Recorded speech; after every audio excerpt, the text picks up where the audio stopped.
Let's go! Hello, my fam. Perez here, the queen of all media, the original influencer, and the federal trial against disgraced music mogul Diddy began today.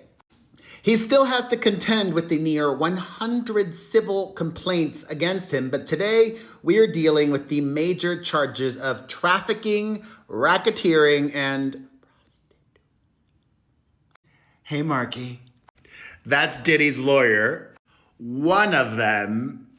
Mark Agnifilo has added yet another lawyer to his team, Xavier Donaldson. The more the merrier. Take him for all he's worth. Jury selection began today, but before that, it was quite the scene outside of the courthouse. Unfortunately, this trial will not be televised, but I will be covering it for you regularly, so make sure you're following. There were literally dozens of people hoping to get a spot in that federal courtroom today. In fact, journalists even paid people to wait in line for them. And once the main courtroom was full, everybody else went to an overflow room. If you're not aware, this trial is expected to take 2 months. And I would like to believe that that is a win for Diddy. Because I would think, and I could be wrong here, I would think that the length of this trial would lead the jury to skew older. A lot of retired people. People who maybe don't have as many preconceived notions about Diddy. And today, jury questioning already began. The judge is aiming to have a jury of 12 with 6 alternates, and he is questioning the entire potential pool individually. The judge told all prospective jurors that if there was something they did not want to say in open court, they may answer out of earshot, and the transcript will only be visible to the parties themselves. Potential jurors were held in a separate courtroom, and they went in one by one to see Judge Subramanian. There, they reviewed a binder containing a list of people and places relevant to the case. Prior to that, they were also given a questionnaire that they had to answer. If they have answered that they have direct or indirect experience concerning the charges, for example, being the victim of DV or having a close family member, then the judge asks them if they can be fair in their assessment of the facts of the case. The first prospective juror, known as juror number 2, said they had heard of some of the people on a list of hundreds of individuals who may be mentioned at trial.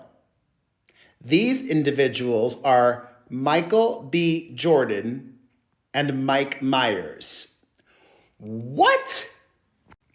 How are Michael B. Jordan and Mike Myers linked to Diddy and this mess? That is unclear, but they are somehow tied to this latest saga. Mike Myers, Austin Powers, and Michael B. Jordan. Wakanda, not forever. The juror said that nothing about his familiarity with those individuals would prevent him from being fair and impartial. The context in which Jordan and Myers and the other people may be mentioned at trial is not yet known. Juror number 2 also said that his sister had been physically assaulted by her first husband, but that experience would not prevent him from being fair.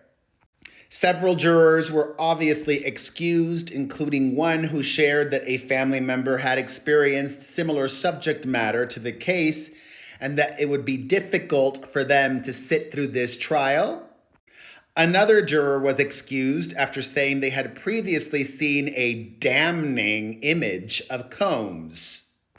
What damning image did they see?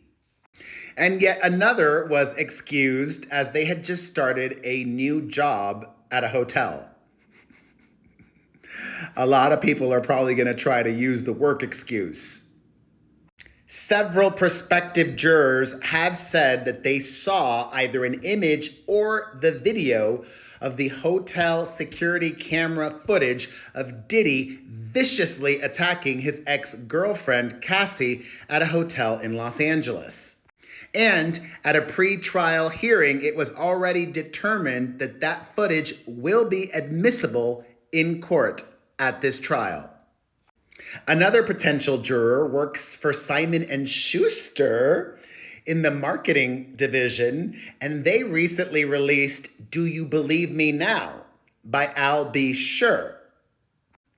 Al B. Sure is the father of one of Kim Porter's children, whom Diddy raised as his own. And yes, in this new book, Al B. Sure spills lots of Diddy-related tea. After a brief discussion about the contents of the book, it is agreed that this juror should be excused. And it's all 6 degrees of separation today.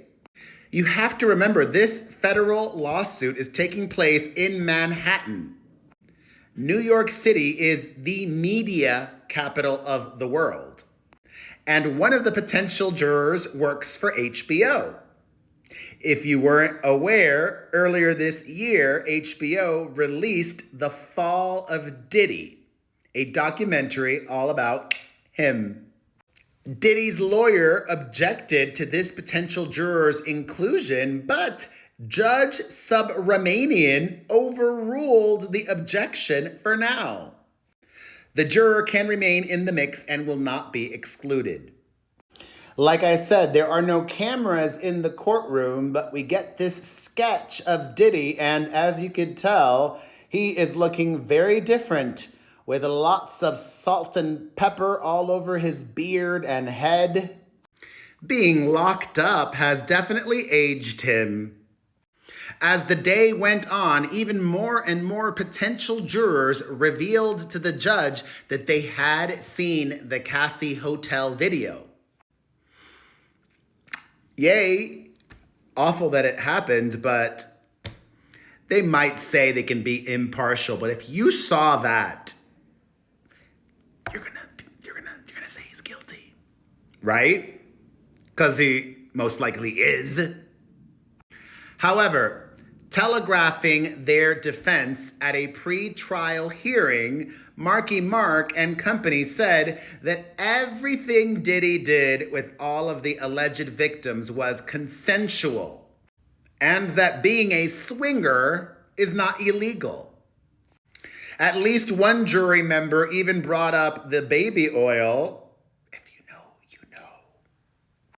Another prospective juror referenced that they had liked a video on social media in which a comedian joked about Diddy.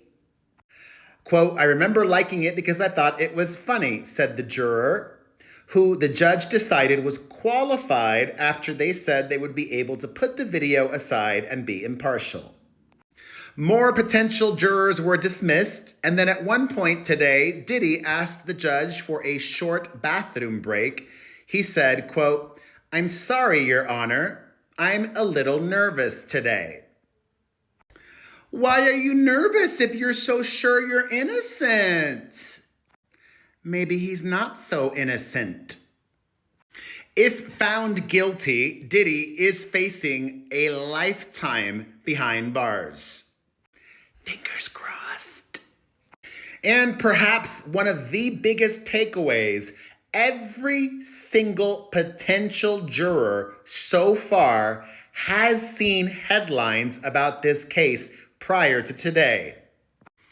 Understandable. He was a very famous person for many decades, and his atrocities definitely got a lot of people talking. And I will continue to talk about this and the trial, so make sure you're following me and come back for more.